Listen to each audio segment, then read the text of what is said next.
আসসালামু আলাইকুম ওয়া রাহমাতুল্লাহি ওয়া বারাকাতুহু। প্রিয় দর্শক, মানুষ দুনিয়ায় নানা রকম ভালোবাসা খোঁজে। মায়ের ভালোবাসা, সন্তানের ভালোবাসা, স্ত্রীর ভালোবাসা কিংবা বন্ধুর ভালোবাসা। এসব ভালোবাসা সীমিত, ক্ষণস্থায়ী এবং শর্ত সাপেক্ষ। কিন্তু একজন মুসলিমের জীবনে সর্বশ্রেষ্ঠ প্রাপ্তি হল আল্লাহর ভালোবাসা।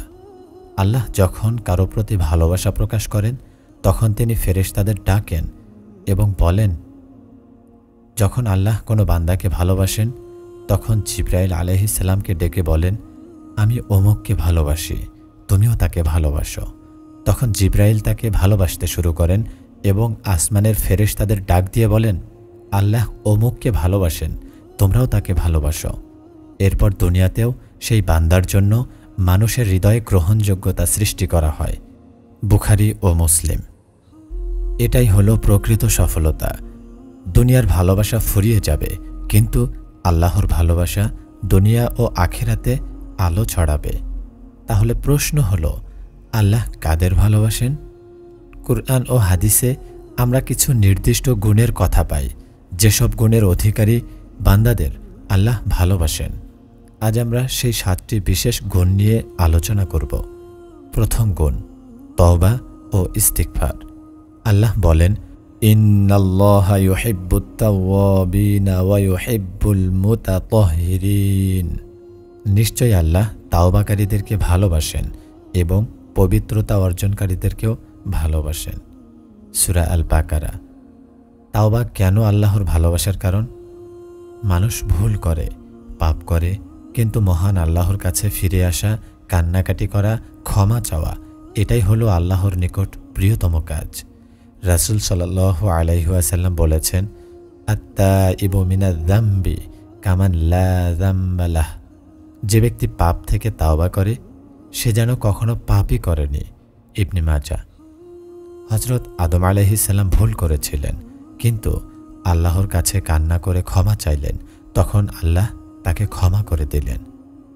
আজ আমাদেরও জীবনে অনেক গুনাহ আছে। নামাজ ছেড়ে দেয়া, চোখের গুনাহ, জিহ্বার গুনাহ, হারাম উপার্জন। কিন্তু যতই পাপ করি না কেন আল্লাহর দরজা কখনো বন্ধ হয় না। তাই প্রত্যেক রাতে আল্লাহর কাছে ইস্তিগফার করা এবং হৃদয় থেকে তাওবা করা আমাদেরকে আল্লাহর প্রিয় বান্দা বানিয়ে দিতে পারে। দ্বিতীয় গুণ, তাকওয়া ও পরহেজগারী। আল্লাহ বলেন, ইন্নাল্লাহা ইউহিব্বুল মুত্তাকিন। নিশ্চয় আল্লাহ মুত্তাকিনদের ভালোবাসেন। তাকওয়া কি? তাকওয়া মানে হলো আল্লাহর ভয় ও ভালোবাসায় এমন জীবনযাপন করা যেখানে আমরা গুনাহ থেকে দূরে থাকব এবং আল্লাহর হুকুম মানব। রাসূলুল্লাহ সাল্লাল্লাহু আলাইহি ওয়াসাল্লাম বলেছেন, ইত্তাকুল্লাহা হাইসুমা কুনতা। যেখানেই থাকো না কেন আল্লাহকে ভয় করো। তিরমিজি। হযরত ওমর রাদিয়াল্লাহু তাআলা আনহুকে একবার তাকওয়া ব্যাখ্যা করতে বলা হলো। তিনি বললেন, তাকওয়া হলো এমন যেন তুমি কাঁটাযুক্ত পথে হাঁটছ এবং কাপড় যাতে ছিঁড়ে না যায় সেদিকে সতর্ক দৃষ্টি রাখছ। আজকের যুগে তাকওয়া হলো ইন্টারনেটে হারাম কন্টেন্ট এড়িয়ে যাওয়া, ব্যবসায় সুদ থেকে দূরে থাকা, মেয়েরা হিজাব রক্ষা করা, ছেলেরা দৃষ্টিকে সংযত করা। তৃতীয় গুণ, ধৈর্য। আল্লাহ বলেন, ওয়াল্লাহু ইউহিব্বুস সাবিরিন। আল্লাহ ধৈর্যশীলদেরকে ভালোবাসেন। সূরা আলে ইমরান। সবর কিভাবে প্রকাশ পায়? বিপদে ধৈর্য, গুনাহ থেকে বিরত থাকার ধৈর্য, ইবাদতে স্থির থাকার ধৈর্য।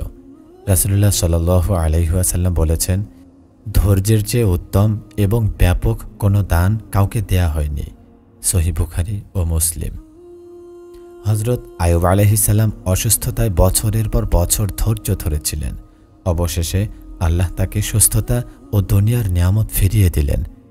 আজ আমাদের ধৈর্য দরকার পরীক্ষার ব্যর্থতায়, ব্যবসার লোকসানে, পারিবারিক সমস্যায় কিংবা দুঃসময়ে। ধৈর্য ধরে থাকলে আল্লাহর ভালোবাসা পাওয়া যায়। চতুর্থ গুণ, কৃতজ্ঞতা। আল্লাহ বলেন, ওয়াসায়াজিল্লাহুশ শাকিরিন। আর আল্লাহ কৃতজ্ঞদের প্রতিদান দেবেন। সূরা আলে ইমরান। কেন শুকর আল্লাহর ভালোবাসার কারণ? কারণ শুকর হলো আল্লাহর নিয়ামতকে স্বীকার করা এবং সঠিকভাবে ব্যবহার করা। রাসূলুল্লাহ সাল্লাল্লাহু আলাইহি ওয়াসাল্লাম বলেছেন, যে মানুষকে কৃতজ্ঞতা প্রকাশ করে না সে আল্লাহকেও শুকরিয়া জানায় না। আবু দাউদ। রাসূল সাল্লাল্লাহু আলাইহি ওয়াসাল্লাম রাতভর ইবাদত করতেন। সাহাবারা জিজ্ঞেস করলেন, আপনার তো সব গুনাহ ক্ষমা হয়ে গেছে। তিনি বললেন, আমি কি একজন কৃতজ্ঞ বান্দা হব না? আজ আমাদের মোবাইল, ইন্টারনেট, স্বাস্থ্য, পরিবার এসবই আল্লাহর নিয়ামত। এগুলোকে হালাল কাজে ব্যবহার করাই শুকর। পঞ্চম গুণ দানশীলতা ও সদকা। আল্লাহ বলেন, ইন্নাল্লাহা ইউহিব্বুল মুহসিনিন, নিশ্চয়ই আল্লাহ সৎকর্মশীলদের ভালোবাসেন। সূরা আল বাকারা। রাসূল সাল্লাল্লাহু আলাইহি ওয়াসাল্লাম বলেছেন, সদকা পাপকে এমনভাবে নেভায় যেমন পানি আগুনকে নেভায়। তিরমিজি। হযরত আবু বকর রাদিয়াল্লাহু আনহু দানশীলতায় অগ্রগণ্য ছিলেন। উহুদের যুদ্ধে তিনি তার সমস্ত সম্পদ ইসলামের জন্য দান করেছিলেন। আজ আমরা গরিব দুঃখী, এতিম, ছাত্রছাত্রী কিংবা মসজিদের জন্য দান করতে পারি। ছোট্ট একটি সদকাও আল্লাহর ভালোবাসা আনে। ষষ্ঠ গুণ ইহসান। রাসূল সাল্লাল্লাহু আলাইহি ওয়াসাল্লাম ইহসানের সংজ্ঞা দিয়েছেন, তুমি আল্লাহকে এমনভাবে ইবাদত করো যেন তুমি তাকে দেখছ। যদিও তুমি তাকে দেখতে পাচ্ছ না, তবে তিনি তোমাকে দেখছেন। সহিহ মুসলিম। কেন ইহসান আল্লাহর ভালোবাসার কারণ?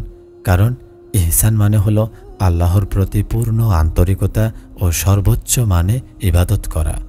রাসূল সাল্লাল্লাহু আলাইহি ওয়াসাল্লাম এর নামাজ, সাহাবাদের জিহাদ, উলামাদের খেদমত সবই ইহসানের অনন্য উদাহরণ। আজ আমাদের অফিসের কাজ, পড়াশোনা, পরিবারের দায়িত্ব সবই ইহসানের মাধ্যমে সুন্দর আমল হতে পারে যদি তা আল্লাহর জন্য করি। সপ্তম গুণ তাওয়াক্কুল বা আল্লাহর উপর ভরসা। আল্লাহ বলেন, ইন্নাল্লাহা ইউহিব্বুল মুতাওয়াক্কিলিন, নিশ্চয়ই আল্লাহ তাওয়াক্কুলকারীদের ভালোবাসেন। সূরা আলে ইমরান। তাওয়াক্কুল মানে কি? তাওয়াক্কুল মানে হলো চেষ্টা করা, তারপর পুরোপুরি আল্লাহর উপর ভরসা করা। রাসূলুল্লাহ সাল্লাল্লাহু আলাইহি ওয়াসাল্লাম বলেছেন, যদি তোমরা আল্লাহর উপর যথাযথভাবে ভরসা করতে পারো তবে তোমাদেরকে এমন রিজিক দেওয়া হতো যেমন পাখিদের দেওয়া হয়।